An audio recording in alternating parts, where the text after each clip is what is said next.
Brigitte Steiner, que j'ai connue quand elle était toute jeune, quand elle était à Montpellier. Ah oui, absolument. Vous voyez, vous m'avez reconnu tout à l'heure, mais ma mémoire ne m'a pas trompée. Je suis impressionnée. Et elle a commencé, comme je viens de le dire, sa carrière à Montpellier. Elle travaille sur la zone himalayenne et actuellement, ayant passé par Lille, elle est devenue maintenant une chercheuse internationale, connue un peu partout, entre Heidelberg, Paris, New York, ainsi de suite. Et ça fait plaisir quand même de savoir que les femmes avancent et qu'elles font du travail exquis. Et ce soir, je pense qu'elle va vous présenter elle-même le thème, sauf que c'est un thème qui n'est pas encore très bien étudié. Et nous avons quand même les primeurs, des belles photos qui n'ont jamais été montrées, je suppose. Ah, j'espère que non. Voilà. Donc, vous auriez le primaire, en fait, de cette recherche. Et d'une certaine façon, je vous remercie d'être là. Et avant tout, évidemment, je vous souhaite une très, très bonne année. J'ai été troublée tout à l'heure du retard qu'on prenait et j'ai oublié de vous dire l'essentiel, qui est de passer une meilleure année que la précédente, ce qui n'est pas difficile, et surtout une année en bonne santé, en bonne humeur et pour le meilleur. Voilà, je vous donne la parole. Merci beaucoup, Madame de Sick, pour cette présentation. Et j'ai le plaisir donc de vous présenter un exposé dans lequel je vais essayer de faire des rapports entre plusieurs types de rites funéraires et de rites ancestraux au Népal, en partant d'une hypothèse justement sur ce rapport entre, on pourrait dire, Eros et Thanatos, voilà, la vie et la mort, et comment est-ce que tout cela se présentait chez ces populations du Népal, chez lesquels j'ai vécu et travaillé depuis maintenant pratiquement 40 ans. Donc j'ai intitulé ça « Rituel d'exorcisme », parce que vous allez voir, c'est effectivement à base, il y a beaucoup d'actions exorcistiques, à l'aide d'un ensemble de supports très concrets qui représentent à la fois des entités démoniaques, des entités divines, un bouc émissaire, voilà, dans ces traditions qu'on peut appeler indo-tibétaines au Népal, c'est-à-dire des régions où se rencontrent l'hindouisme et le bouddhisme depuis très longtemps. Alors, d'abord, une carte pour vous donner un peu une idée des régions dont je parle. Donc, vous avez une carte géologique de l'Himalaya. Vous voyez le Népal, hein, ce grand rectangle jaune. Donc, la région dans laquelle j'ai travaillé, elle est vers Dholalghat. Là, voilà. Et là, j'ai mis un encadré pour vous montrer cette région orientale du Népal, hein, donc ici on est dans le centre-est du pays, donc la capitale Katmandou se trouve dans cette région-là, et voici un peu comment se présente l'ensemble des districts ici, dans lesquels habitent une majorité de ces populations tamang qui parlent une langue tibéto-birmane et qui sont bouddhistes. Je vous présente, si vous voulez, ceux qu'on pourrait appeler les prêtres, les spécialistes des rites principaux au Népal. Donc, dans les rituels qui sont fondés sur ces actions de type exorcistique, ou sur des actions magiques, on pourrait dire, hein, pour libérer les défunts de l'emprise des forces hostiles, eh bien, on peut voir intervenir simultanément, ou en parallèle, parfois, aussi bien des prêtres bouddhistes lamas, à droite, donc c'est une photo de 1900, toutes les photos sont, je les ai faites, hein, donc il y en a beaucoup qui datent de 1980, donc à droite, un lama de la secte Nyingmapa, la secte des anciens, dans son habit de cérémonie, dans sa maison. Des chamans, donc le chaman principal chez les Tamang s'appelle le Bompo, et des bardes, Tamba, je vous les montrerai sur une autre image. Donc les actions sur ces entités démoniaques sont rendues visibles, hein, comme je le disais tout à l'heure, à l'aide de supports variés, et ils aident les lamas et les chamans à prendre directement en charge donc, les maladies et, in fine, à traiter le défunt, puis la dépouille mortelle. En bas à droite, j'ai mis d'autres sortes de supports, je vais vous en montrer, ce qu'on appelle des deux, des constructions de fils, qui sont parfois fichés sur des statuettes qui représentent des entités variées. Donc ces entités ou supports servent d'autant d'exutoire au malheur, hein, sous la forme d'entités que l'on élimine, exorcisme, voire même tue, ce qui peut être un paradoxe justement dans le bouddhisme, on va en reparler. Donc le recours à ces subterfuges, eh bien, il permet de venir à bout des obstacles récurrents de la vie humaine, individuelle et sociale. Alors, tous les maux possibles, voilà, l'infortune en général, la malchance, la stérilité, les mauvais sorts, la malmort, les accidents de toutes sortes qui arrivaient beaucoup aux populations dans ces régions de moyenne montagne au Népal dans les années 80 où la vie était extrêmement difficile. Bien.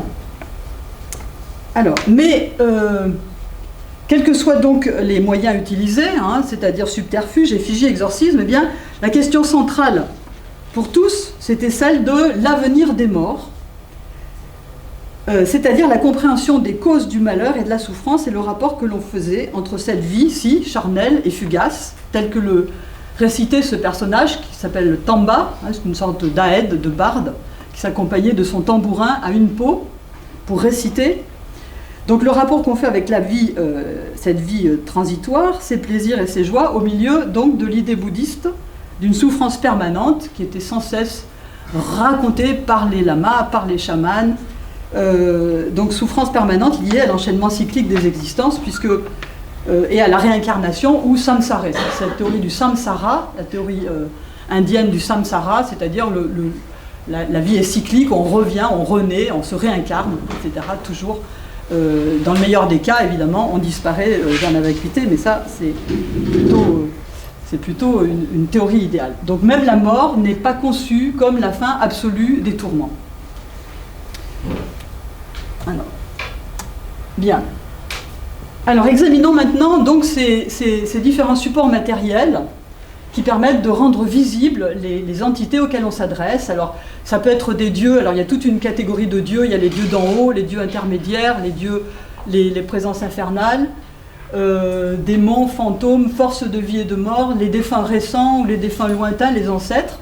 Donc ici, je vous ai mis une série de ces supports. Ici, ce sont ce qu'on appelle les tormos, c'est-à-dire ce sont des statuettes qui sont faites avec du riz pour représenter les dieux purs, les dieux d'en haut, ou alors avec de la farine de millet pour représenter les démons. Donc ça s'appelle les tormos ou torma, on appelle ça gâteau sacrificiel, bon, qui représente, donc ça c'est les divinités du panthéon des lamas. Ensuite, donc ça, au milieu ici, vous avez l'image du défunt récent, qui est confectionné sur du papier de riz, donc ça j'en parlerai au moment de l'étude du rituel funéraire. Là-haut en haut à droite, vous avez la construction des deux, ces figures de fils croisés qui sont croisées sur des tiges de bambou dures et qui vont représenter, là ici il s'agit de représenter les ancêtres. Ensuite, en bas à droite, vous avez une effigie d'un défunt, d'un homme, une effigie, donc si vous voulez, c'est l'habitacle transitoire du défunt, et ça c'est pour les hommes, donc c'est avec des matériaux durs, avec du bambou, recouvert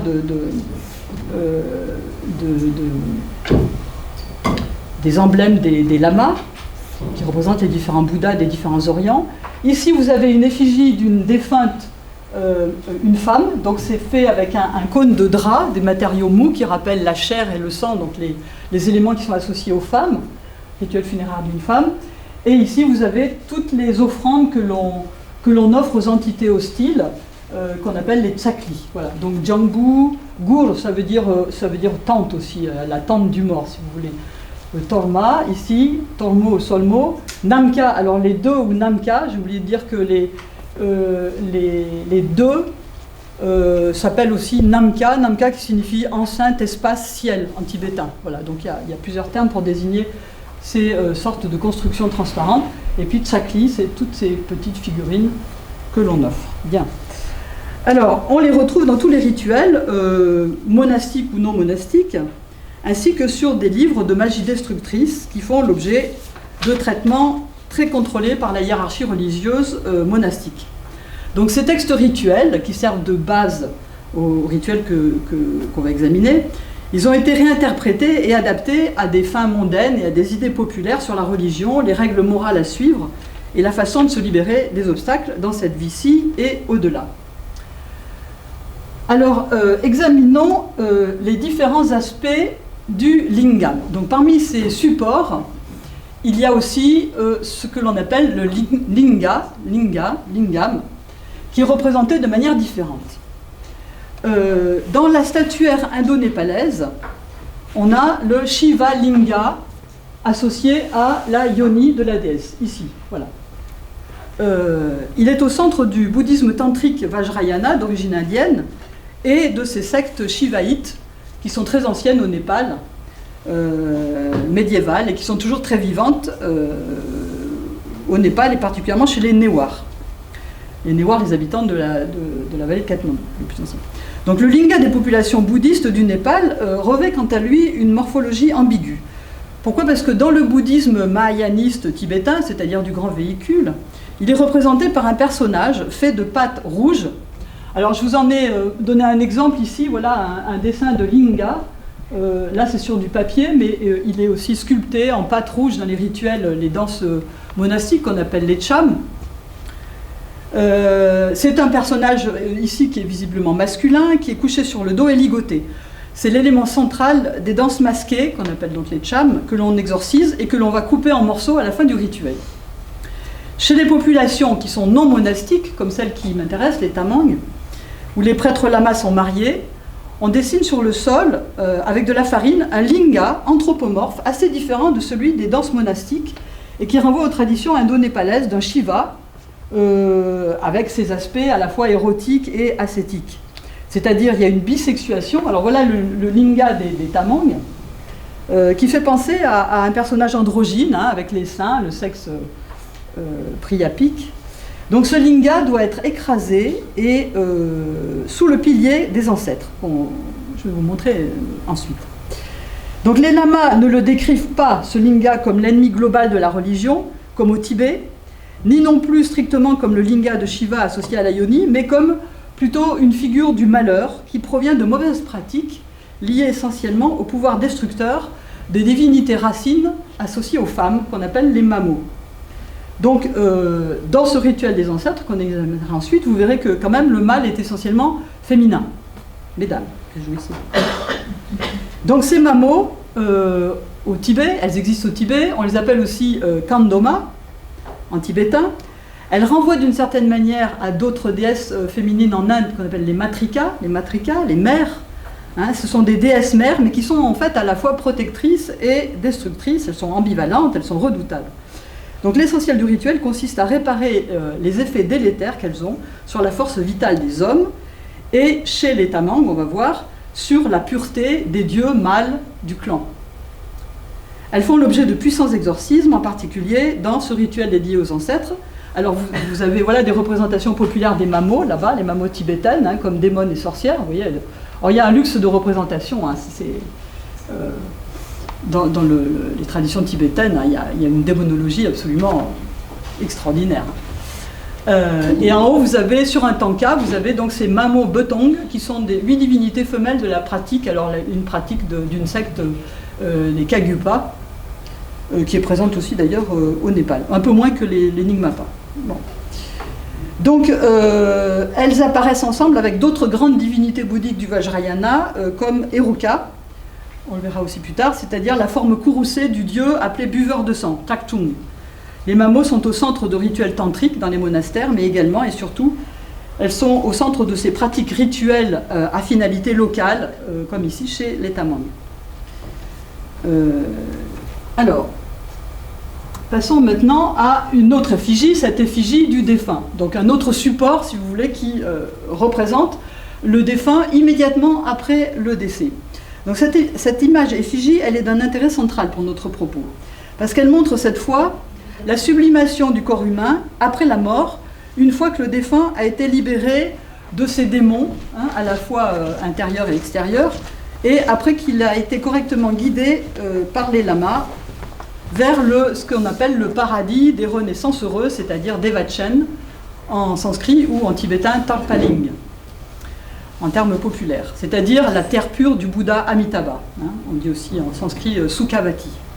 Donc le défunt est dessiné sur un parchemin en apothéose et comme une image de bodhisattva, c'est-à-dire un Bouddha de compassion, qui a transcendé la sexuation et qui a atteint le paradis, en particulier grâce à toutes les dédications de mérite qui lui ont été faites par les vivants.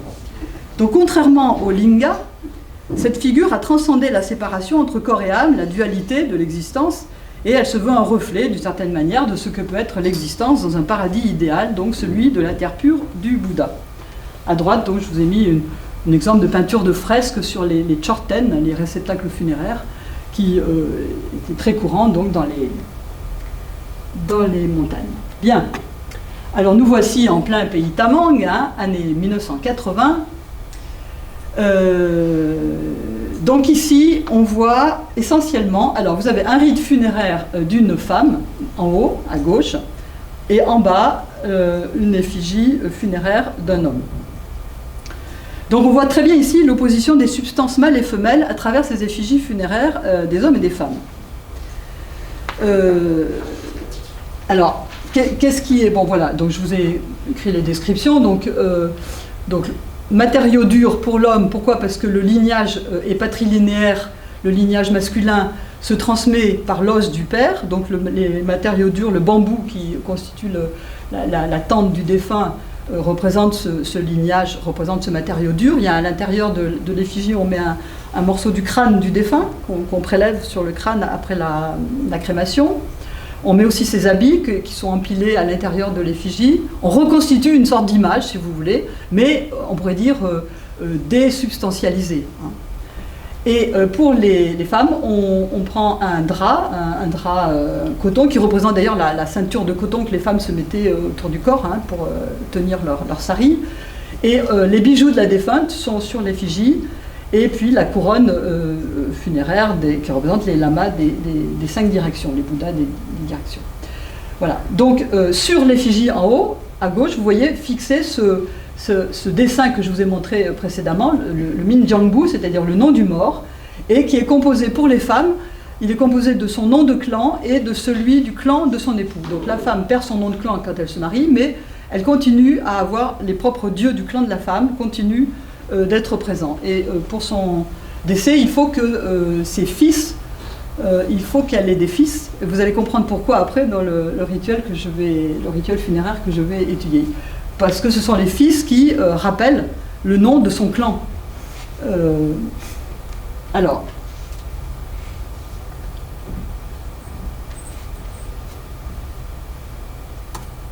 donc, voici donc une des phases principales de ce rite funéraire. Alors là, il s'agit donc de défunts.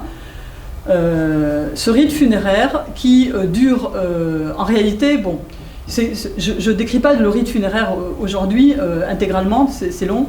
Ça peut durer 49 jours idéalement, c'est-à-dire la période intermédiaire nécessaire à l'esprit du défunt pour qu'il puisse passer par le bardo, par ce chemin intermédiaire qui est décrit dans le livre des morts tibétains, et qu'il puisse se dissoudre. Donc le rite funéraire est très long, il implique à la fois d'abord évidemment la crémation, ensuite des offrandes de toute la parenté.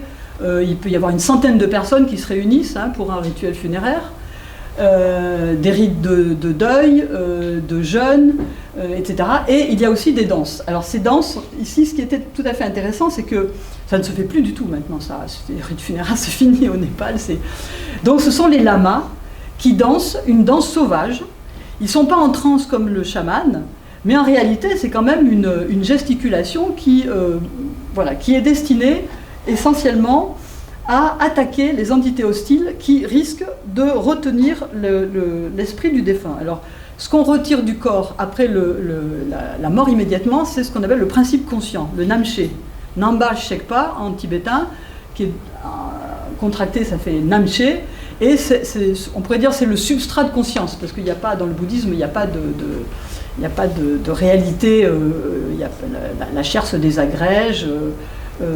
Donc on représente, si vous voulez, ce namche comme, en sanskrit c'est alaya vijnana, c'est-à-dire c'est le réceptacle des impressions conscientes. Voilà. Donc on l'extirpe du corps après la mort, et il faut s'assurer bien sûr que le défunt est bien mort. Voilà. Alors les lamas se livrent à cette danse très sauvage. Alors, donc, danse, on pourrait appeler danse de type tantrique, qui consiste à chasser les démons vampires assoiffés de la chair du défunt. Alors, une fois que Attendez.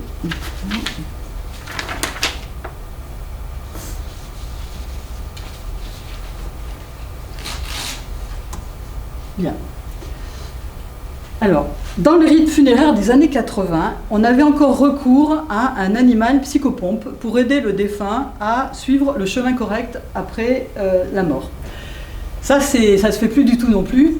Moi-même, j'ai été extrêmement étonnée lorsque j'ai vu ça, mais les lamas étaient un peu gênés à l'époque.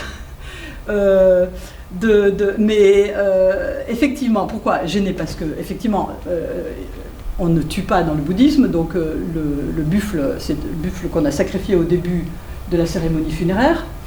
Et au moment de la dédicace des mérites apportés par tous les vivants, hein, les mérites, on appelle ça gewa, ça a donné son nom complet au rite funéraire, donc la gewa.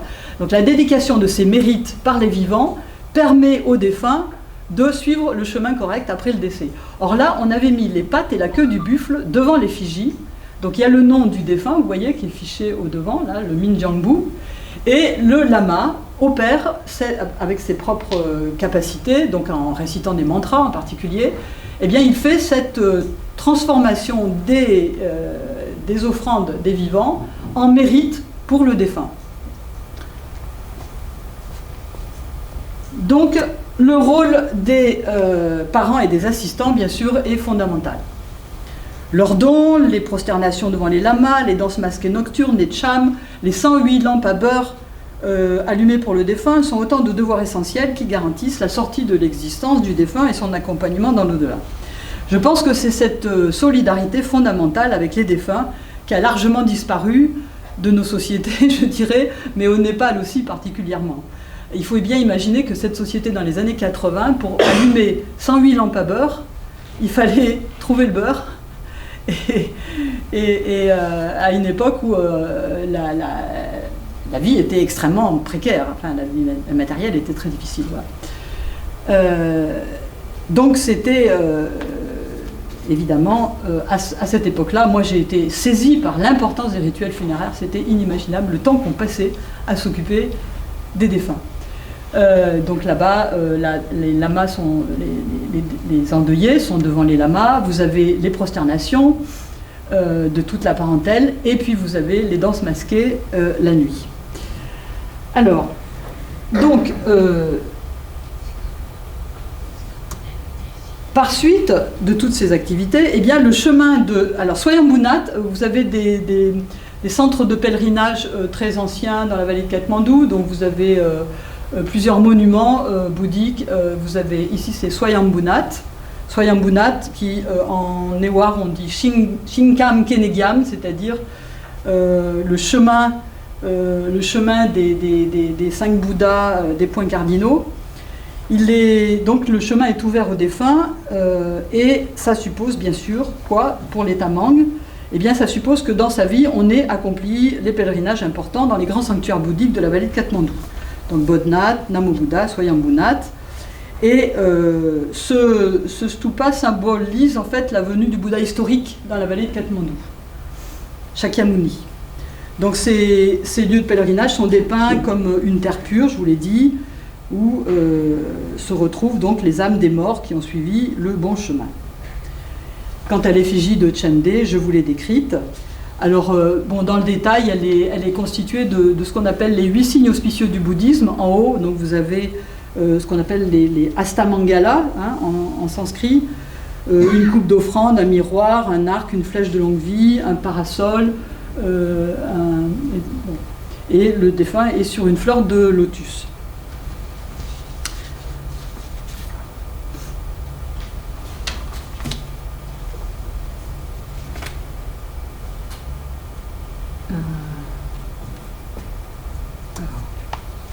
Ah, je trouve le truc. Bien. Alors, revenons maintenant sur ce personnage, le Tamba, dont je vous ai parlé tout à l'heure, le barde. Alors, son nom, Tamba, ce serait peut-être étymologiquement lié à Tam, qui signifie parole, mot, en tamang. Et plus largement, c'est-à-dire cette langue, on l'appelle aussi lingmo, c'est-à-dire c'est l'idiome des ancêtres. Hein, c'est la langue... Alors ce Tamba, c'est à la fois un poète, un généalogiste et un historien qui puise son inspiration dans les récits et les épopées de l'Inde, en particulier le Rama, du nom d'un avatar de Vishnu. Il s'accompagne donc de son tambourin à une peau. Et l'origine de ce tambourin est chantée, bien sûr, elle est racontée dans de longs récits. Elle est liée à un démon védique qui s'appelle, alors en tamang c'est Matu Kaedap et en sanskrit c'est Madang Rudra. C'est-à-dire, c'est le dieu védique du monde de la nature sauvage qui est associé au troupeau. Et le chant du tambour parle de la fabrication de la peau de chèvre sauvage qui est la peau même du démon. Les baguettes qui tendent le cadre, ce sont les dents même du démon démembré. Donc ce tamba puise dans la mémoire ancestrale indienne et secondairement dans les livres des lamas et dans les tantras des lamas de l'école tibétaine Nyingmapa. Donc ce qui était très difficile à comprendre à l'époque, c'était comment ce personnage puisait à la fois dans le répertoire hindou, dans les épopées indiennes, et en même temps se référait quand même très fortement à la religion bouddhique, et en plus récitait de longs chants non écrits, mais qui étaient des enseignements bouddhiques destinés aux laïcs. Donc un des rôles du Tamba en tout cas, c'est de dire aussi que tous les gens ont bien travaillé pour les morts et que donc il faut continuer à les nourrir dans cette vie et dans l'au-delà. Alors, oui, une vie de chien. Alors, dans les années 80, la vie était quand même assez difficile et voici des images en noir et blanc, c'est des années 80. Et puis voilà. Alors pourquoi cette image? Pourquoi? Eh bien parce que quelle que soit la misère actuelle de cette existence, dans ces années-là, cette condition de chien dont parlaient les jeunes tamangs, les jeunes népalais qui s'engageaient dans des lourds travaux physiques de portage, quelle attitude est-ce qu'on rencontrait chez les gens devant l'imminence de la mort, ou tout au moins dans les cas où on savait de manière intime qu'on n'avait plus rien à espérer de cette vie? En d'autres termes, quels étaient les remèdes à une existence qui n'avait pas comblé vos vœux? Quelle idée on se faisait de la mort lorsqu'on était encore bien vivant, en termes concrets, en dehors des enseignements de la doctrine? Alors, pour l'illustrer, je prends l'exemple d'un rituel funéraire, et ce qui est particulier, c'est que j'ai assisté à des rituels funéraires pour les vivants. Donc là, je prends l'exemple d'un rituel funéraire pour une femme qui vivait encore et qui a fait célébrer son rituel funéraire de son vivant. Alors, d'abord un petit mot sur les principes philosophiques existentiels de ce rituel funéraire pour les vivants qu'on appelle la Sorapne. Bon, là, ce sont les peintures qu'il y a sur la Gompa, la Gompa qui est, on pourrait dire, le temple. Ça ne correspond pas à un temple, en fait, c'est là où on met les statues les statues bouddhiques à l'intérieur, et c'est le lama qui entre dans la Gompa pour faire des offrandes à ces divinités. Alors, chez les tamangs, effectivement, les rites funéraires s'adressent aussi aux vivants, et dans la mise en scène théâtralisée d'un rituel funéraire de ce type, que je vais examiner, eh bien, on a le cas particulier du destin funéraire d'une femme dépourvue de descendance mâle. Ce rituel fait ressortir le caractère à la fois mortifère et misérable d'un Éros au féminin, mais au destin post-mortem orgiaque, vous allez voir, semé de scènes grotesques d'accouplement, entièrement tournées vers la vie et un désir érotique déchaîné. Donc pour répondre aux angoisses des hommes et des femmes à propos de l'échec de leur tentative pour obtenir une descendance idéale, à savoir des garçons et des filles qui prendront en charge le destin funéraire de leurs parents dans les conditions idéales fixées par l'ordre social, en particulier par les règles de parenté, eh bien le bouddhisme populaire a répondu en préconisant à ses adeptes un rituel qui consacre les vivants et qui leur permet de libérer leur âme, enfin leur principe conscient, d'une façon anticipée, et où l'on peut constater par l'histoire réelle qui suit et que je vais raconter, qui advint à une femme bien vivante, que vie et mort, plaisir et douleur, vertu et débauche sont aussi dialectiquement liés ensemble qu'ascétisme et lubricité, orgie et purification, richesse et dépouillement. Alors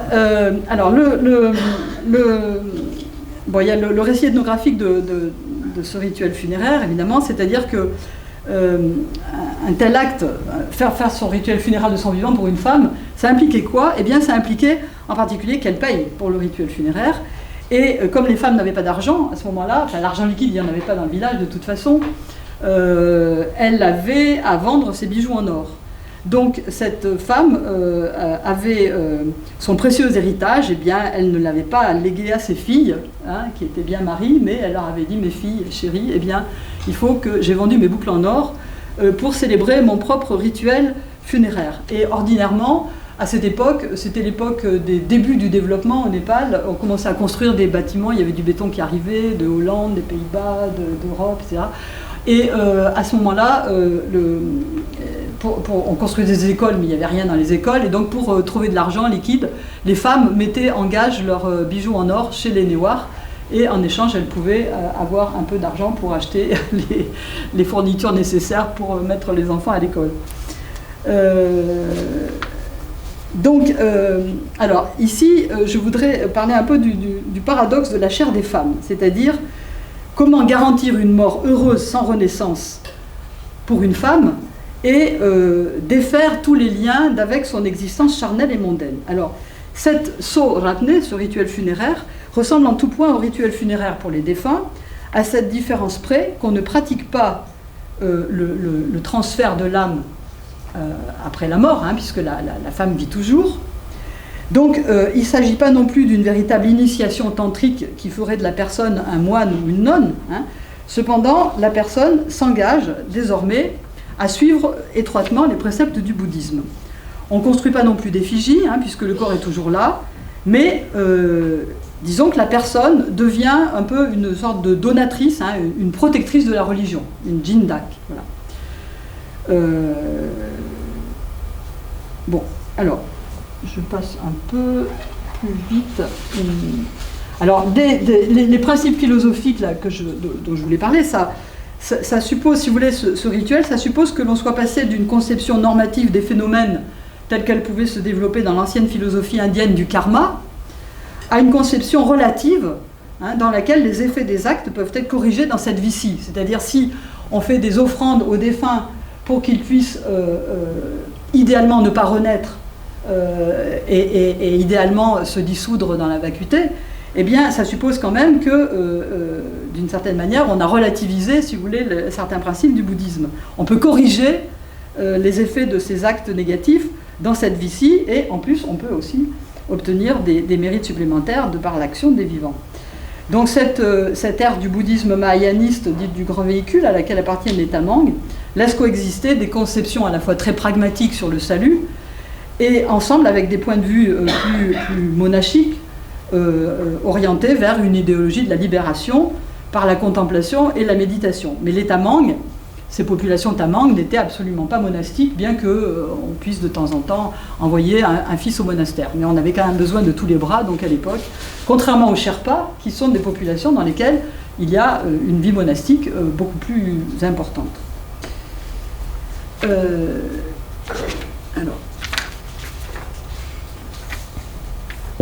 Donc, oui, pourquoi ces images-là? Eh bien là, ce sont des images des années 80, voilà, c'est-à-dire que d'une certaine manière, la vie était malgré tout, extrêmement existentielle. Les gens ils souffraient beaucoup, mais ils étaient toujours très heureux d'être là où ils étaient. C'était très frappant. Donc, pour les tamangs en particulier, les amis de rencontre, le bonheur, c'est on ne peut pas concevoir la vie sans le cercle des amis, des familiers, baigner dans le chaud noyau des relations fraternelles, etc. Donc c'était un horizon, disons, difficilement dépassable, et ça passait quand même par la contrainte et la disposition de soi pour tous, hein, à cette époque. Et pour ça, évidemment, il fallait aussi avoir beaucoup d'enfants, de manière à ce que le nom demeure et soit transmis, etc. Donc c'était une sorte de microcosme social, on pourrait dire, de la fraternité, fondé sur un principe du bien connu de tous. Le revers de la médaille, c'est que dans ce cas-là, dans un tel contexte, l'étranger, bien sûr, est toujours éminemment un être du soupçon et de la barbarie, marqué en particulier par des mœurs alimentaires bizarres. Donc je vous passe tous les détails de ce que j'ai dû endurer pour arriver à leur prouver que je n'étais pas une démone, et tout en mangeant éventuellement de la vache, etc. Bon, donc alors, voilà, disons que cet être ensemble des tamangs, il s'accompagne aussi d'un sentiment fréquent d'abandon et de grande solitude. Et dans les moments de faiblesse et d'isolement, dans ces années-là, on redoutait particulièrement les êtres démoniaques hostiles. Or, les femmes, plus que les hommes encore, avaient cette peur d'être abandonnées de leur vivant, et encore plus après la mort. Elles craignent plus que les hommes de devenir des vampires, des shinde, un sentiment qui les rendait vigilantes devant toutes les infractions possibles qu'elles étaient susceptibles de commettre par ignorance. Alors, qu'est-ce que les femmes faisaient comme horreur? Eh bien, par exemple, aller seules sur les lieux de crémation, si jamais elles étaient en période de sang cataménial à l'époque, hein, sortir la nuit à la fontaine les jours de pleine lune, ne pas se dissimuler pour manger, se montrer seul en public, ne pas servir correctement à la parentèle, bon, la liste, et surtout ne pas s'approcher des dieux du clan, des dieux mâles du clan qui étaient sur l'autel des dieux du clan dans la maison, surtout en période d'impureté rituelle, ou aussi après les relevailles en couche. Bon. Donc disons que tous ces êtres démoniaques sont animés par un sentiment d'envie. Voilà, le thème de l'envie est très très fort, c'était très très fort. Le thème de l'envie est très important dans ces attaques, en particulier l'envie amoureuse et les sorts jetés pour posséder une victime. Donc il y a beaucoup de rites particuliers qui sont appuyés sur des textes tibétains spécifiques qui sont conçus pour soigner les cas de folie dus à des ensorcellements ou à des sorts jetés. Donc je vous montre ici un cas de thérapie conjuguée de la folie, thérapie conjuguée par les chamans et les lamas. Ça m'avait beaucoup frappé que les chamans agissent de concert avec les lamas dans un cas de folie. Alors, la folie de ce jeune homme-là, elle avait été interprétée par les chamans comme un châtiment dû à l'envie. Il était revenu au village possédé, c'est-à-dire il avait assisté à un mariage, il était allé dans une cérémonie, il avait suivi la noce, et il avait jeté un regard d'envie sur la mariée, ou alors on hésitait, ou alors il avait reçu une cigarette dans laquelle on avait soufflé un mauvais sort. Et effectivement, il était vraiment très très délirant. Donc j'ai suivi le rituel pendant... Ça a duré longtemps, ça a duré 3 mois. Et alternativement, il était enchaîné dans la maison parce qu'il allait souiller la nourriture des gens, il allait dans les maisons, il faisait des choses qui étaient considérées comme de très très mauvais augure. Et finalement, il a été soigné. Alors, quand à la fin, il était calmé, mais il a jamais été considéré comme complètement guéri. Ici, je vous montre donc, c'est de nouveau les supports matériels de ces entités maléfiques. Alors, vous avez les grahas, qui sont les planètes. Donc, il y a 9 planètes, ou grahas. Ça, c'est représenté dans la statuaire hindoue. Et voilà l'équivalent par les chamans. Les chamans représentent les planètes avec des petits socles, des petits gâteaux de riz. Là, mais c'est pas du riz, là, c'est du millet. Donc, on les représente aussi dans ce rituel. Et puis là, ce sont les lamas qui sont intervenus avec les masques, donc des danses masquées. Et sur le plateau, il y avait donc la représentation des démons qui avaient ravi donc l'âme du fou. Et les livres particuliers des lamas s'appellent les mikas, c'est-à-dire les paroles hostiles. Les mikas, ce sont les paroles hostiles. Donc on exorcise les paroles hostiles, hein, qui rendent fou. Et oui, l'invention des lamas, là, c'était assez étonnant. Ils avaient mis le fou devant un miroir et il devait se regarder dans ce miroir pour essayer de recapter son esprit ravi voilà, par les gens envieux. Alors, bien, alors. Donc seuls les lamas peuvent opérer la transformation des offrandes en bienfaits et mérites collectifs, hein, grâce à leur pouvoir, en particulier le fait qu'ils aient appris à pratiquer sur eux-mêmes le transfert le powa, c'est-à-dire le transfert de leur principe conscient durant des retraites qu'ils font, qu'on appelle gufa. Donc ici je vous montre les autres phases du rituel funéraire, donc les danses masquées la nuit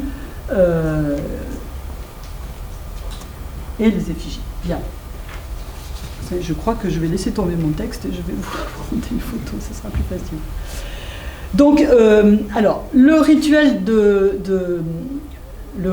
pour les funéraires pour cette femme vivante s'accompagnait de danse, mais cette fois-ci de ce que j'appelle un éros déchaîné. C'est-à-dire que, en réalité, il y a eu les mêmes... les lamas se sont aussi dévêtus, ils ont mis la perruque de yak, Avec les bâtons, ils fouillent le sol pour chasser les démons qui voudraient empêcher la réalisation correcte du rituel pour cette femme. Mais en plus, ils ont ajouté des danses, une gesticulation, voilà, j'appelle ça Eros déchaîné, pour persuader cette femme. Alors le problème, c'est que cette femme n'avait pas eu de descendance mâle. Donc il fallait, d'une certaine manière, elle avait peut-être fauté contre les dieux du lignage de son mari, etc. Et donc il fallait la persuader que, malgré tout, ce qui importait, c'était cette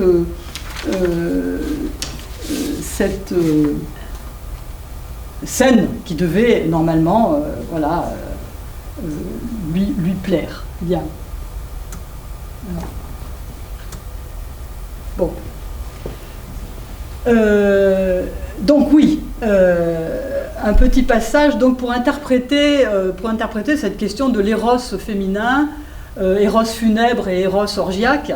Je me suis référé un peu à des textes en Inde, en particulier d'un psychanalyste indien qui s'appelle Sudhir Kakar, qui était l'élève d'un grand psychanalyste indien, Bose, et qui parle en Inde justement aussi du fait que les femmes sont beaucoup plus liées, ligotées par Eros, c'est-à-dire qu'elles ont des désirs toujours passionnés, toujours déchaînés.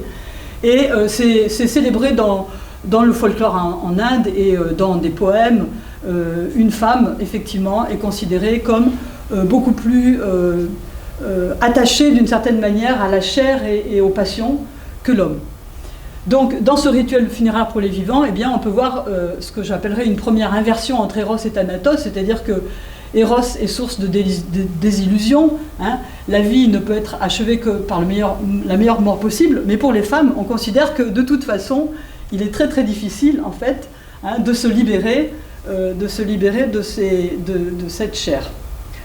Donc dans cette philosophie bouddhique funéraire pour les vivants, eh bien, qui préconise pour les femmes non pas la libération immédiate d'une âme hors du samsara et le renoncement à la chair, mais plutôt une perspective populaire indienne non ascétique, hein, faite de ce qu'on pourrait appeler banquet de la vie déchaînée, eh bien, il est démontré comment ces dernières sont avant tout responsables de la vie, bien sûr. Donc leur chair est périssable, mais elles sont aussi responsables en partie de leur destinée. Mais en réalité, c'est leur être même qui est conçu comme présent au deux bouts de la chaîne, responsable de la naissance. Eh bien, elles sont aussi responsables de la mort. Donc vie et mort leur sont liées consubstantiellement et suscitent toujours simultanément désir, pollution, dégénérescence, maladie, envie, dégoût, etc. Vous pouvez chercher toutes les antinomies possibles et réfléchir à des illustrations encore aujourd'hui. Alors, encore un mot aussi pour comprendre le dernier rituel que je vais examiner, le rituel des ancêtres avec le bouc émissaire. Dans l'origine du peuple, l'origine des populations tibétaines, il y a un mythe qui est commun au peuple tibétain et au Tamang, au Népal, comme quoi l'origine de l'humanité, c'est l'accouplement d'une ogresse des rochers, une Rinmo, et un être démoniaque et simiesque, Teurang, en bas. Bon. Donc il existe, ce mythe est connu des Tamang, et il est lié à leurs idées en même temps sur l'inceste. Pourquoi ? Parce qu'à l'origine des temps, cette ogresse des rochers a tenté le singe, qu'on représente aussi comme un bodhisattva dans le mythe tibétain, et ils ont eu 9 fils et 9 filles.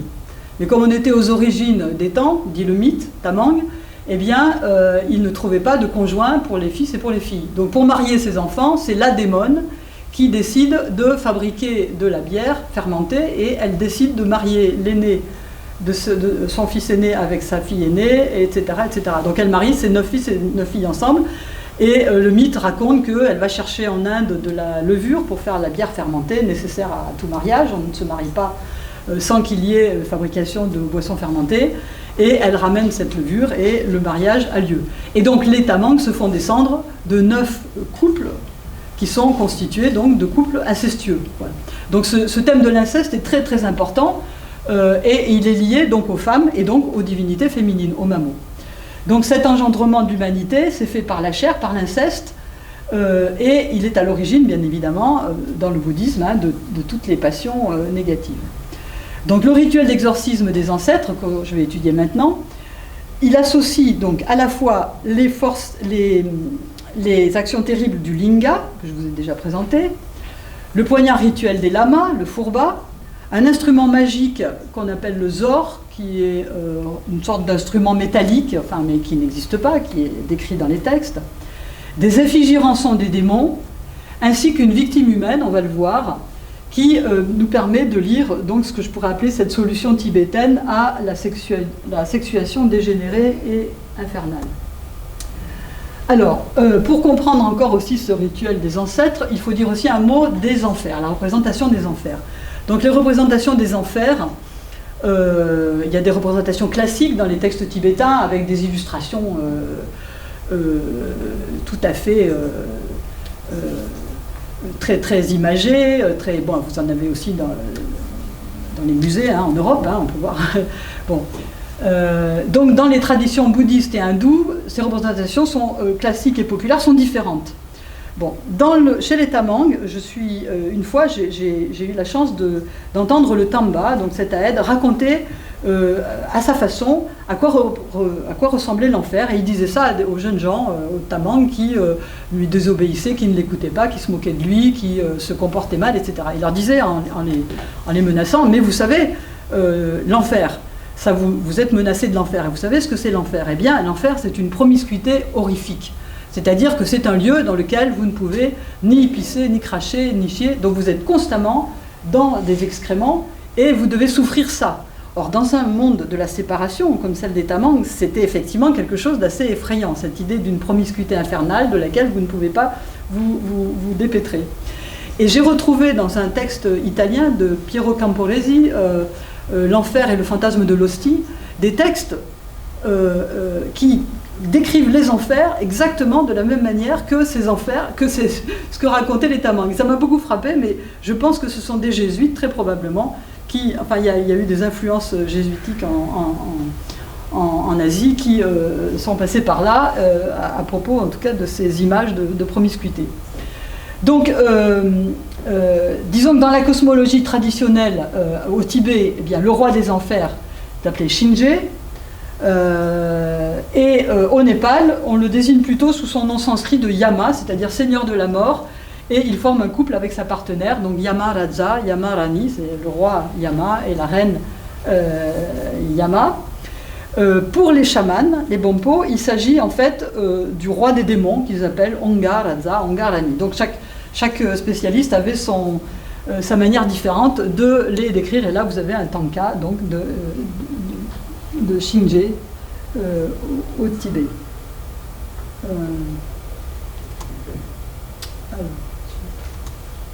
Bien.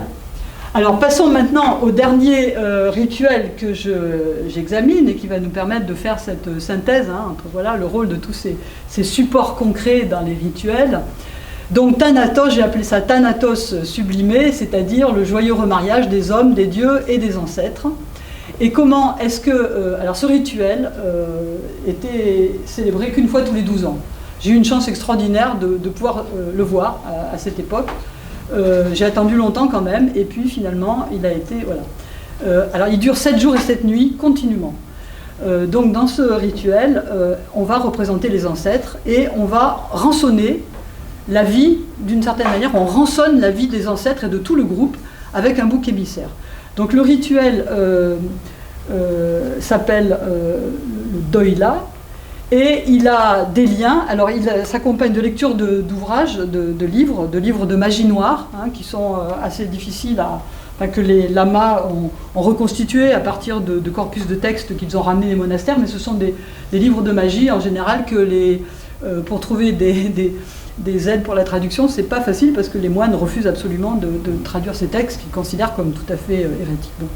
Donc il y a malgré tout des liens avec la littérature révélée des termas, qu'on appelle les termas, et le tantrisme. Alors quelles sont les phases principales de ce rituel et les raisons de sa célébration?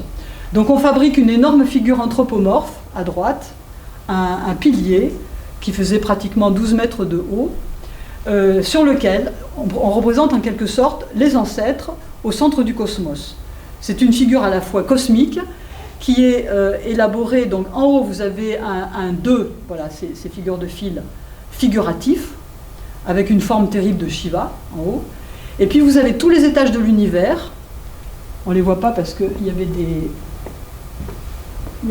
séparations. Donc en dessous, là, il y a le corps de l'ancêtre femelle, en dessous, qui est non figuratif. Et puis vous avez différents losanges en dessous qui représentent les étages de l'univers séparés.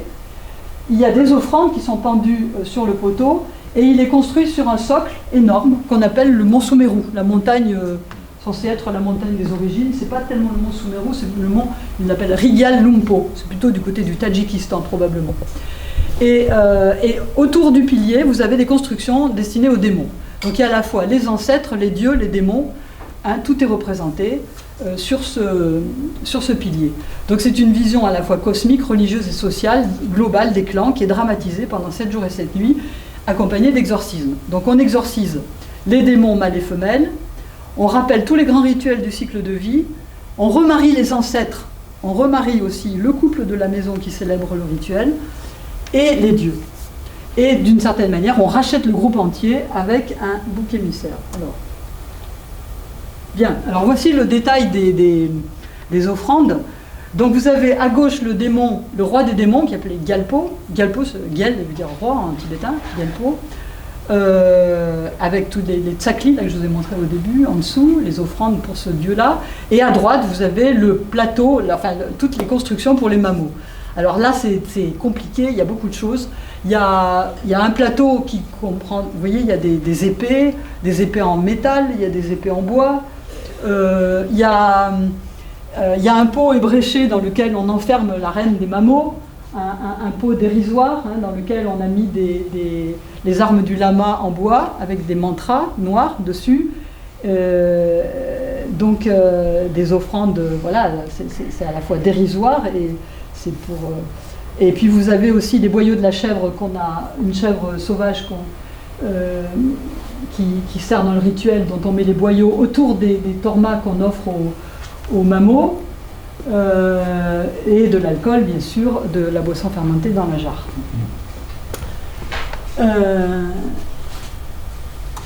Alors, un des moments les plus cruciaux de ce rituel, c'est la préparation du bouc émissaire. Alors, le bouc émissaire, alors j'emploie le bouc émissaire, mais on pourra en discuter à la fin parce que en comparant avec le rituel tibétain, je montrerai des éléments des rituels tibétains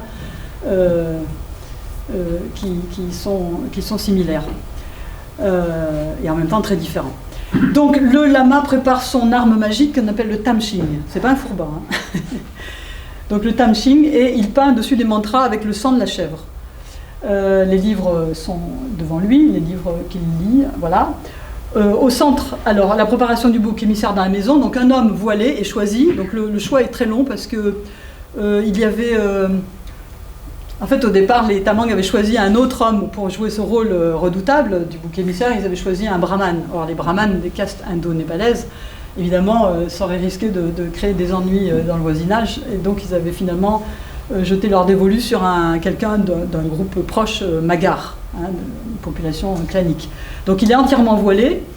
Et puis, à sa droite, il y a une énorme torma de riz, qui est l'offrande faite par la maison pour racheter l'âme de la mère de famille qui était malade. Et à droite, vous avez donc les lectures faites par le lama principal, c'est-à-dire le lama enseignant, le Loben Lama.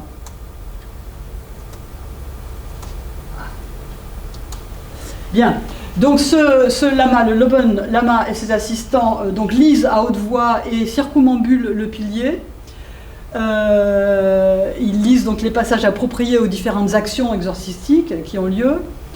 Les livres tibétains, bon, peu importe, ce sont des célébrations donc de Heruka, le dieu buveur de sang, Heruka Traktung, et un autre, Rinpoche Tlenpo. Bon. Donc ici, à la base du pilier, tout à fait de manière intéressante, 7 jeunes filles nubiles sont assises pendant toute la durée du rituel. On les appelle aussi au Népal les Kumari, ce sont des jeunes filles nubiles, donc, qui sont, chez les Newar, elles sont très présentes. Elles représentent donc la pureté et elles sont un peu les médiateurs, si vous voulez, des offrandes pures faites aux dieux du clan. Et puis vous avez l'assistance des femmes qui sont toujours en marge du rituel, hein, elles assistent aux lectures mais elles n'ont aucun rôle pendant ce rituel. Et puis les lectures au milieu qui ont lieu, alors c'est long, hein, c'est jour et nuit et ça dure donc pendant 7 jours. Bien. Alors, un des moments très importants de ces rituels d'exorcisme, c'est la danse du lama avec la peau de chèvre sauvage pour, là aussi, récupérer donc, les esprits égarés de la malade. Donc le lama danse avec cette peau de chèvre. Donc là aussi, évidemment, dans ce monde bouddhiste, aujourd'hui, ça ne se fait absolument plus du tout, quoi. Par une censure monastique, hein, bien sûr. Vous avez donc, vous voyez le tambour hein, du lama derrière, et puis alors vous avez une préparation de la danse avec le bouc émissaire en haut à droite. On sort avec des épées hein, pour encore un emblème justement de la lutte hein, contre ces esprits démoniaques. Et en bas à droite, je vous ai mis une image, c'était la répétition avec le jeune brahman. C'était un jeune brahman fou, mais finalement c'est pas lui qui a joué le rôle du bouc émissaire. Donc ils avaient commencé à répéter quand même la scène avec lui. Alors, en quoi consiste maintenant? Bon, voilà. En quoi consiste donc? Voilà encore d'autres images du bouc émissaire. Hein, et à droite, cette torma qu'on appelle le yang, c'est-à-dire la prospérité, qui est offerte en rançon par la maison pour récupérer donc la prospérité, la force de vie, etc. Donc, on sort le bouc émissaire, il sort de la maison. Et alors, le moment crucial du rituel. Alors j'ai pas pu prendre de photos, c'était impossible, c'était à ce moment-là, la foule était tellement excitée. Pourquoi? Parce que l'acte que va commettre cet homme est considéré comme, d'une certaine manière, il va mourir, quoi. C'est-à-dire qu'il va, de ce geste, qu'est-ce qu'il va faire? Eh bien, le lama lui donne en secret, sous le drap, quoi? Un morceau de levure, de la levure, un pain de levure. Et l'homme doit brandir, à un certain moment, il va tourner autour du pilier et il va brandir la levure à la face des dieux des ancêtres. Bon. Pourquoi va-t-il mourir de cet acte? J'ai mis très longtemps avant de trouver une explication. Donc, je vais vous la donner, mais... Alors, donc après la monstration de la levure, le couple célébrant qui est ici, tourne autour du pilier et on le remarie. Alors ce thème du remariage, une collègue m'en avait parlé, ça existait aussi en Indonésie, elle m'a raconté ça. Elle avait épousé un prince indonésien, Viviane Sukanda Tessier, et son prince de mari lui avait fait, elle avait eu à passer par ce rituel de remariage. Et lors du remariage, les époux doivent se raconter tout ce qu'ils ont fait devant toute l'assistance, c'est-à-dire les gens aussi interviennent. Et donc elle m'avait raconté la scène et ça m'a frappé parce que donc c'est quand même un rituel qui est assez répandu en Asie, donc ce thème du remariage dans un groupe. Alors ici, la petite singularité, c'est qu'on remarie aussi les dieux. Donc on a défait l'effigie et on remarie la face mâle de l'ancêtre et vous voyez donc à droite le corps de l'ancêtre femelle qui est complexe en fait, qui est un volume, hein, c'est un polyèdre en volume et donc avec toutes les offrandes en dessous et la destruction finale des effigies. Alors évidemment, on ne conserve jamais ces effigies, hein, elles sont détruites.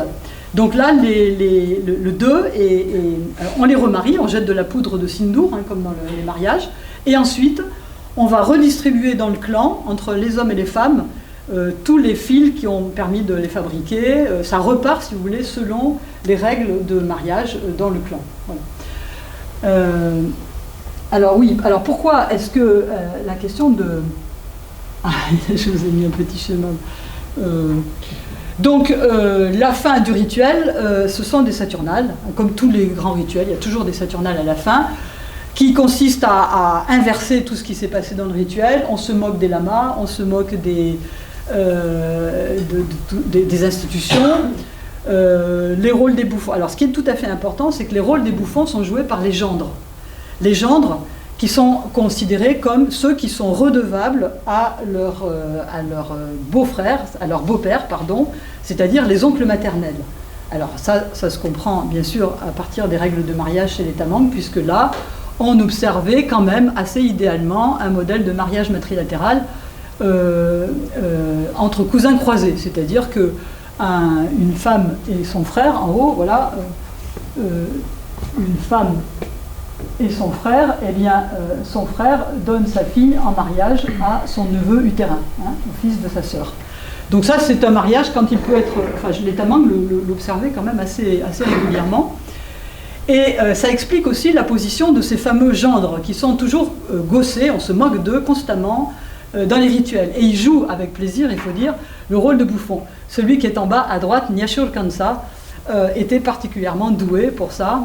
Il rejoue d'une certaine manière, si vous voulez, le drame religieux est un drame de la parenté, en réalité. Hein, c'est-à-dire que tout est extraordinairement mêlé. Alors maintenant, le fin mot de l'acte de montrer la levure, qu'est-ce qui était redoutable? Eh bien, c'est tout simplement, je l'ai compris, le jour où j'ai pu mettre en relation le mythe de l'origine du peuple Tamang tibétain, avec les actions du rituel. C'est-à-dire que dans le mythe, je vous l'ai déjà raconté, la démone des rochers, en réalité, elle fait fermenter de la bière pour marier ses fils et ses filles. Donc c'est à la fois un inceste, donc ce sont des descendants d'ancêtres incestueux, et en même temps, ils étaient... Alors il faut maintenant passer à l'histoire politique. Les Tamang sont des populations qui étaient classées dans le code civil népalais, le Mulukiain, qui était réédité au XIXe siècle, comme des populations qui étaient susceptibles d'être mises en esclavage qui étaient considérés comme quasi intouchables. Pourquoi? Parce qu'ils mangeaient de la viande, de bovins, et ils buvaient des boissons fermentées. Raison qui les a fait classer vraiment comme les derniers des derniers dans ce code civil. Et ça a eu des conséquences absolument énormes, parce que, effectivement, quoi manger dans les collines, dans des régions dans lesquelles on élève des buffles et des vaches. Alors évidemment, bon, de toute façon, on ne les aurait pas mangés parce qu'on en avait besoin pour avoir du lait. Mais néanmoins, vous avez vu dans les rituels quand même qu'ils sont très présents, ces animaux. Et cette tare a toujours pesé sur les Tamang. Donc cette action répréhensible de montrer de la levure au dieu des ancêtres, c'était à la fois, si vous voulez, une sorte de répétition du mythe et une sorte de manière pour les Tamang d'essayer de dépasser un petit peu, si vous voulez, ces interdits. C'est-à-dire, ce rituel est joyeux, hein, à la fin on se remarie, etc. On remarie les ancêtres, les gens. Mais en même temps, on rappelle toujours qu'il y a cette espèce d'opprobre qui est tombée sur eux et qui les faisait condamner à mort. Lorsque des Tamang étaient pris à manger de la viande de vache, ils étaient mis à mort dans la période sous les Rana, cette dynastie au Népal qui a régné pendant quasiment 200 ans. Et voilà. Donc voilà un peu, enfin une des explications possibles. Et je termine donc sur cette image, voilà, à la fois de ce rituel des ancêtres et puis les régions dans lesquelles s'est passée donc une grosse partie de mes études dans les années 80.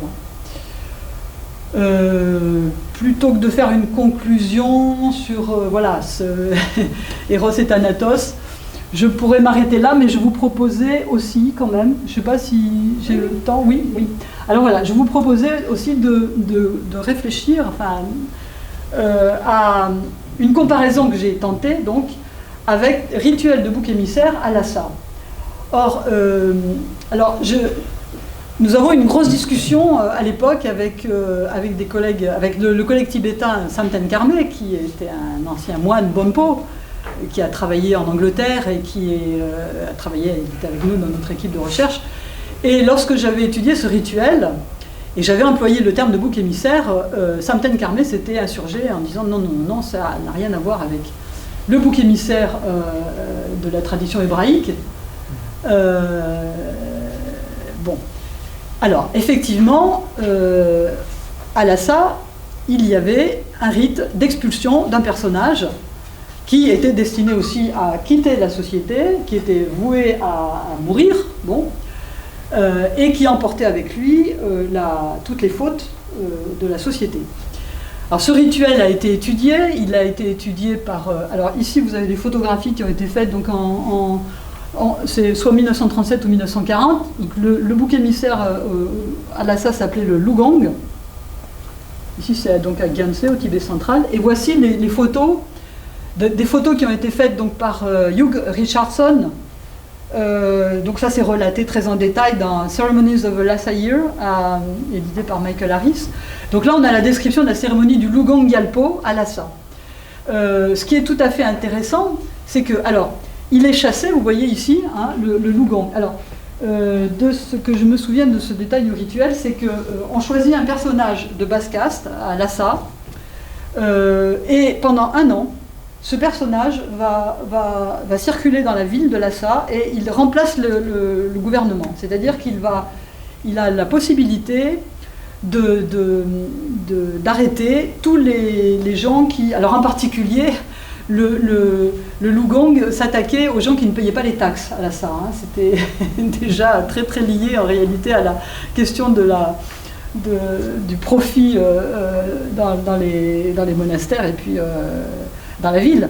Hein. Donc il pouvait arrêter les mauvais payeurs, il avait le droit de mettre en prison, etc. Et ensuite, il était chassé hors de Lhasa, et il partait, et il était normalement censé ne jamais revenir. Bon. Mais il se trouve quand même que tous les ans, c'était plus ou moins le même personnage qui rejouait le rôle de Lugong. Alors Samten Karme a écrit un article tout à fait intéressant, donc dans L'homme et le bœuf, le rituel de loup, dans le journal asiatique, dans lequel il fait une description de ce rituel, et où il tente de donner une explication qui ne correspond pas en réalité du tout à celle que l'on a dans les sociétés où on a le rituel du bouc émissaire. Alors, où est-ce qu'on peut se référer pour trouver tout ça? Eh bien, à Fraser, hein, c'est James Fraser, donc l'ethnologue de cabinet de l'époque victorienne en Angleterre, qui a fait une recension absolument, il y a un volume entier, de recension des rites de bouc émissaire dans le monde. Et effectivement, on retrouve ce rite, c'est-à-dire, en gros, une sorte de structure qui paraît être constante, c'est qu'il y a le choix d'un personnage qui est chassé du groupe et qui est chargé, si vous voulez, du mal et des fautes, voilà, et qui est destiné à mourir. Seulement, dans l'explication de Samten Karme, il semblerait que bon, le bouc émissaire emmenait un tanka qui était offert en échange de la vie du Dalai Lama, et ce tanka est déposé dans un sanctuaire, enfin. Et puis il a étudié aussi des mythes assez anciens, mais malgré tout, en revenant sur ces explications, moi j'ai trouvé quand même beaucoup d'éléments assez semblables avec ce qui se passait chez les populations tamangues. Voilà, et là je vous montre à la fin donc une représentation. Alors là c'est une peinture qui montre le bouc émissaire dans la tradition hébraïque, monothéiste et biblique bien sûr. Donc le problème aussi c'est de comparer des rites dans des sociétés monothéistes et puis dans des sociétés tout à fait voilà, hein, différentes. Bien. Alors oui, ben là j'ai des explications. Bon ben là si vous voulez, voilà, alors parmi toutes les sociétés qui étudient, alors en Grèce ancienne, le bouc émissaire c'est Pharmakos. Donc c'est celui qui est immolé pour les fautes des autres. Et c'est un rite de purification bien sûr qui est largement utilisé pour combattre donc les calamités ou pour éloigner les forces hostiles ou les personnes. Donc on choisissait un animal. Alors évidemment, là, dans le rite que je vous ai montré, c'est un personnage humain. Hein. Donc cette victime sacrificielle, qui est considérée comme innocente, est supposée donc voilà, emporter avec elle les fautes. Voilà. Et enfin, dans les interprétations de Samten Karme, qui sont tout à fait intéressantes, c'est que donc, Samten Karme a expliqué ce rituel en le reliant à une catégorie de rites qu'on appelle Shapnak, c'est des rites non bouddhiques, hein, c'est-à-dire des rites indigènes. C'est basé sur d'autres rites de type 2, donc, comme chez les Tamangs. Les deux en question peuvent être des constructions représentant l'univers. Hein, voilà, donc. Ensuite, il examine aussi la cérémonie étatique hein, du Lugong Gyel, qui est décrite donc, par des voyageurs occidentaux, d'expulsion de ce Lugong. Et donc le rituel de rançon au Tibet est appelé donc Lu et Ngarlu. C'est-à-dire Ngarlu, c'est une sorte d'achat magique, enfin de rachat magique, hein, dans le sens défini aussi par Giuseppe Tucci, c'est-à-dire celui d'une image de rachat, une image sainte. Alors Samten, lui, a décrit donc un tanka, effectivement, qu'on retrouve, ce Ngarlu, qui est accompagné de cadeaux précieux aussi, hein, qui sont emmenés hors de la cité. Voilà. Et donc, les mythes sur lesquels Samten Karmé s'est appuyé, ce sont des mythes que l'on retrouve aussi dans les manuscrits de Tunwang. Enfin, il y a des histoires très anciennes, hein, qui donnent un enracinement assez ancien quand même, assez pratique. Voilà. Bon, ben je crois que je vais m'arrêter là. Je vous remercie, madame.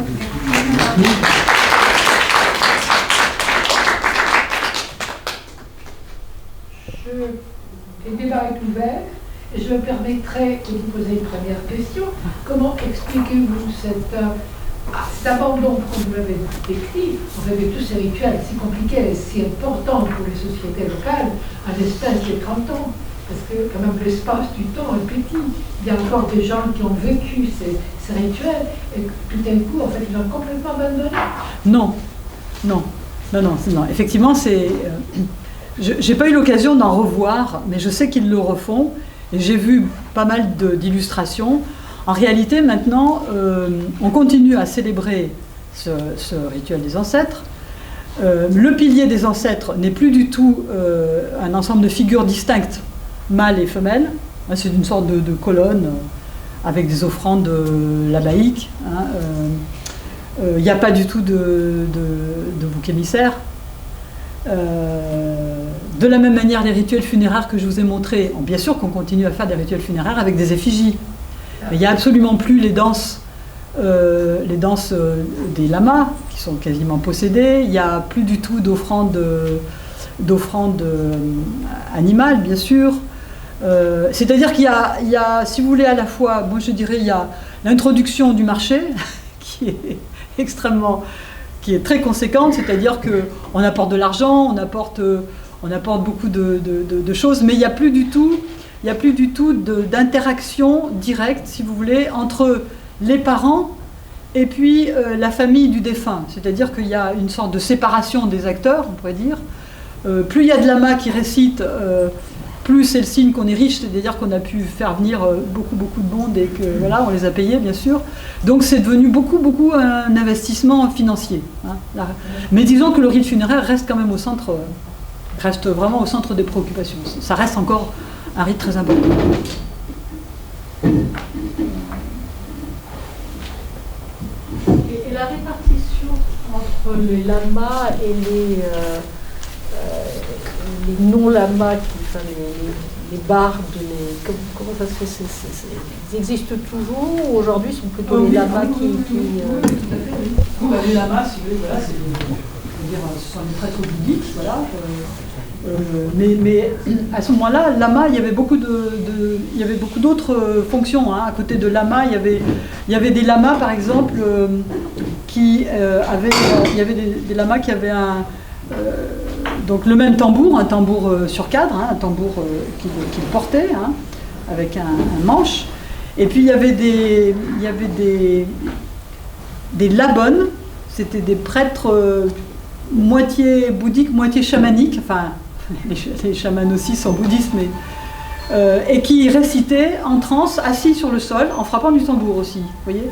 Donc cette séparation entre prêtres d'en haut, enfin prêtres, une sorte de il n'y a pas d'église, si vous voulez, dans le bouddhisme, mais une séparation très stricte n'était pas conçue de la même manière. Et ça existe toujours aujourd'hui? Non, aujourd'hui, il y a vraiment une séparation complète. Il y a des lamas, et puis il y a des chamans, mais ils n'interviennent pas ils n'interviennent pas du tout dans les mêmes rituels. Mais moi, j'ai vu des chamans intervenir aussi dans le rituel funéraire. Pour des bons pots, pour des chamans puissants, il fallait absolument qu'il y ait des chamans qui viennent pour faire des rites particuliers qui, évidemment, aux yeux du monastère, n'ont strictement rien de bouddhique. Avec offrande sacrificielle, avec... voilà. Comment expliquez-vous à ce moment-là le retrait du chaman, la disparition? Comment je l'explique? Oui. Par des phénomènes de censure monastique, par la disparition aussi des... je pourrais vous dire la même chose, comment vous expliquez la disparition des guérisseurs en Auvergne, par exemple, par rapport à la médecine contemporaine. Vous voyez, c'est un petit peu comme ça.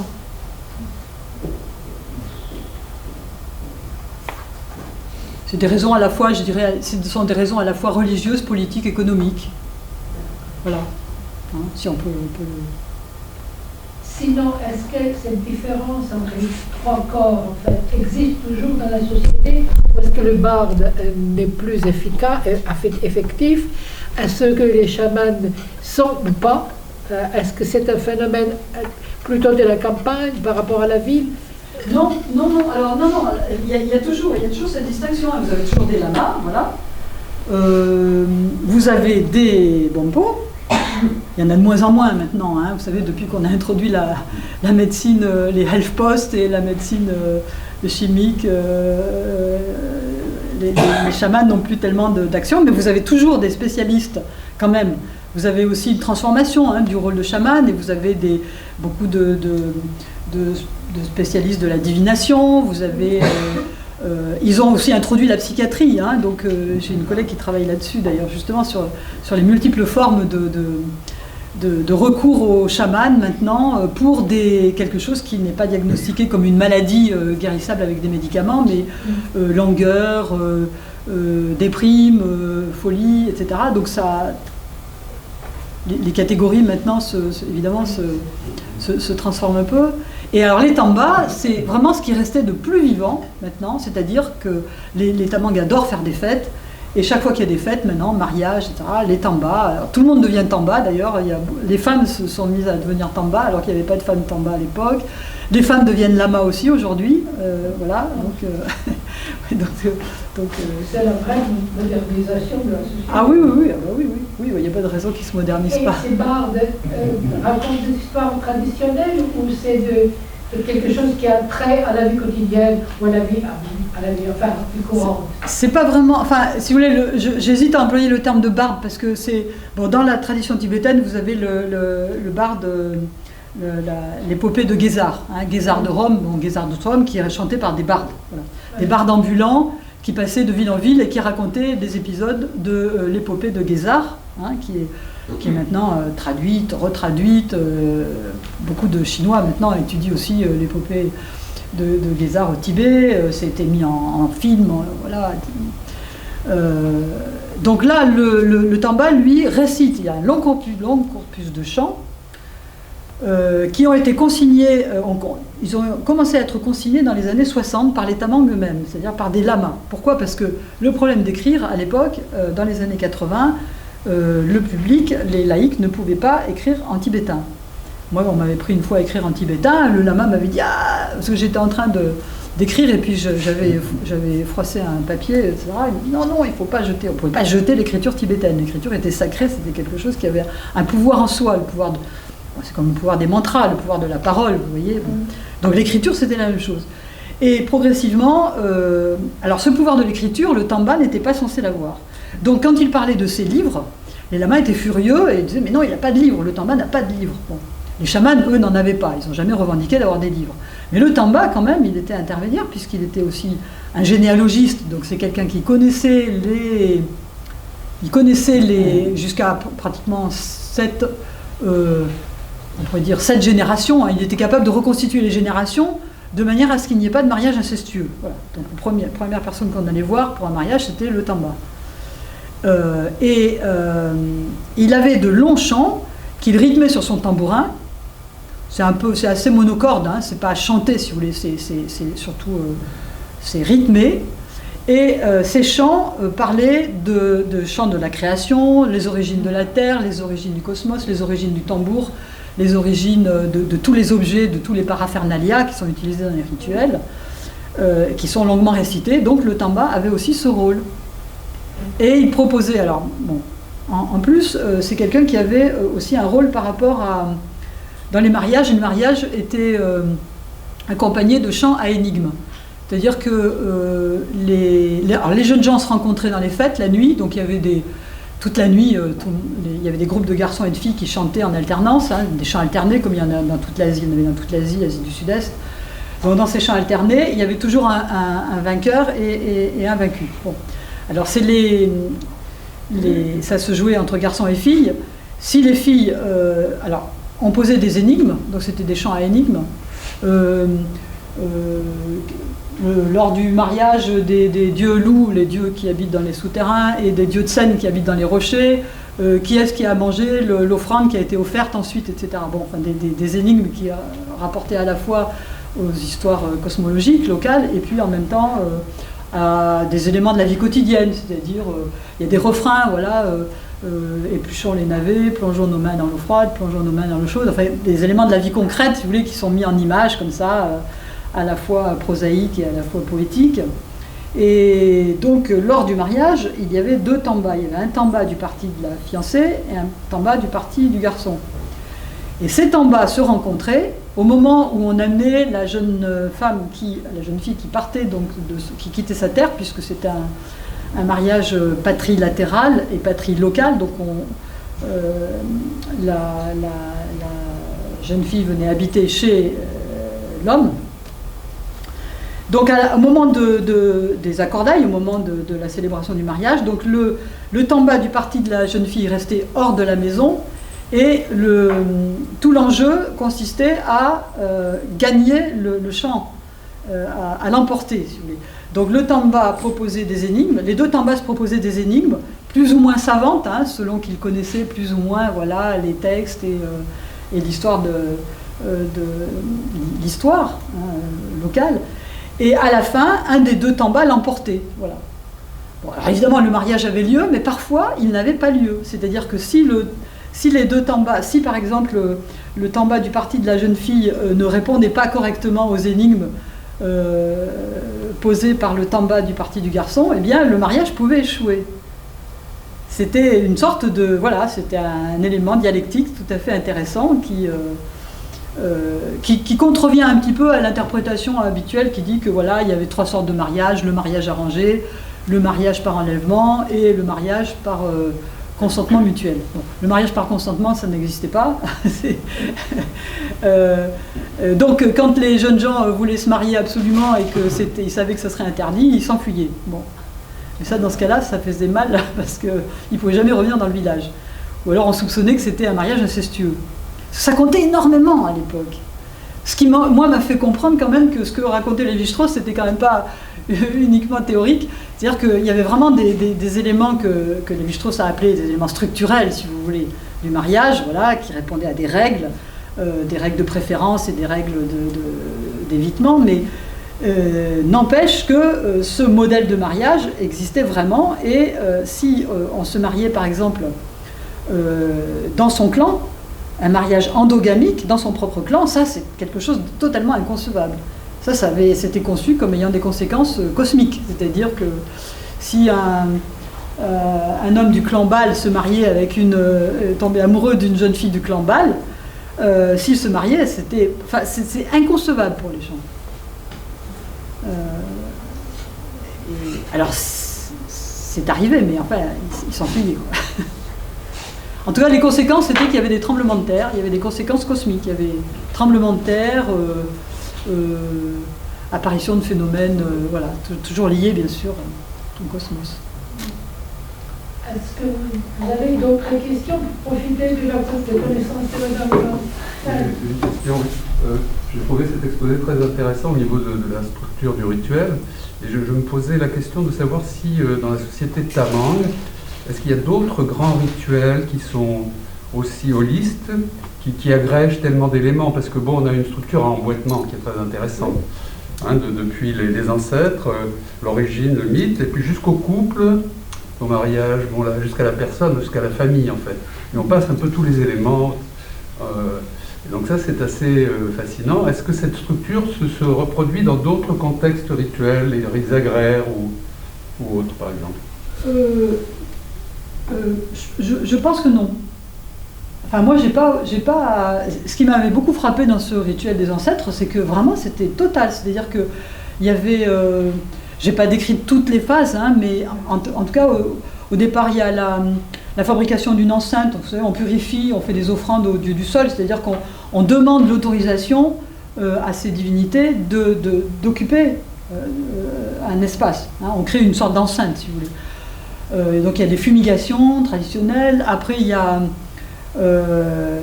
on répète, si vous voulez, tous les rituels de purification du cycle de vie. Donc ceux qui ont lieu en général au moment de la puberté pour les garçons, qui correspond à la fois à la première coupe de cheveux, et puis avant ça, il y a aussi le premier nourrissement dur. Hein, après, vous avez donc la première coupe de cheveux, et puis l'engagement au mariage. En général, c'est concomitant. Donc la promesse que l'oncle maternel fait à son neveu utérin, qu'il aura une épouse, hein, qui correspond bien effectivement à la fille de... sa fille est donc promise au neveu utérin, voilà, au fils de sa sœur. Sa fille est promise au fils de sa sœur.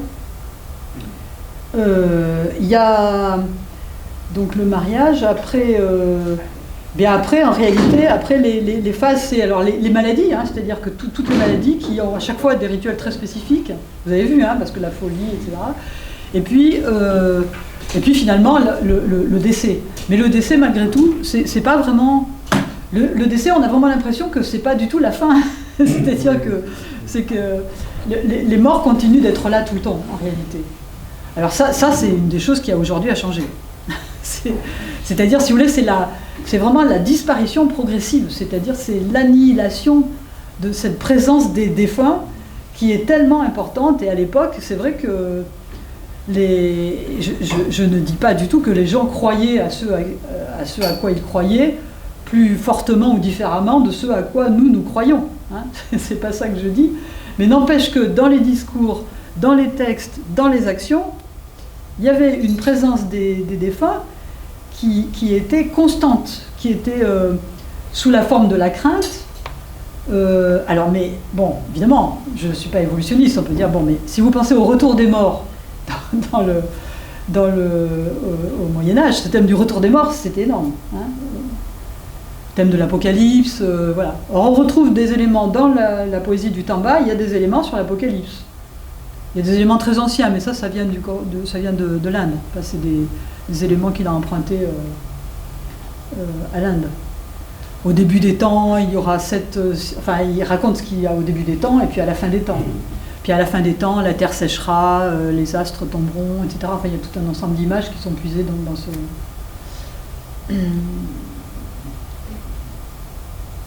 cette poésie hindoue. Je vous remercie au nom de tous pour cette ouverture dans un autre monde et cette présence des morts, on dirait qu'ils sont toujours vivants et qui régissent d'une certaine façon toute la société. Bravo.